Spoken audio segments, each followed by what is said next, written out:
怎么会这样？煞气不是被封印在地宫中吗？我们还是来迟了。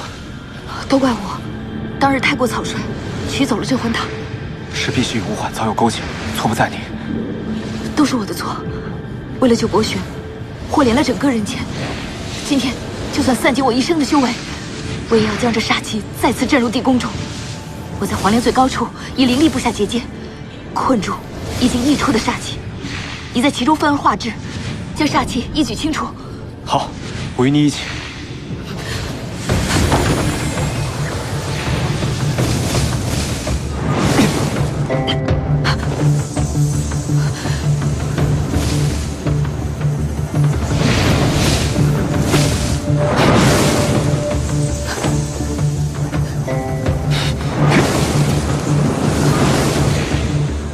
糟了，手炼灵力尽失，以我的灵力，怕是无法支撑这个结界。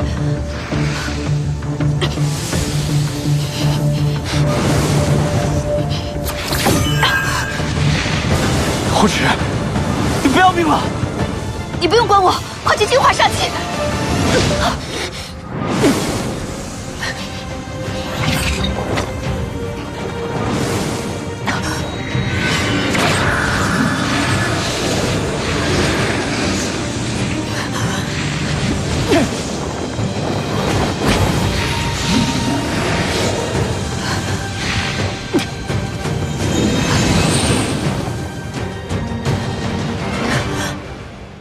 秦墨，你怎么样了？我没事。你煞气入体，怎会没事？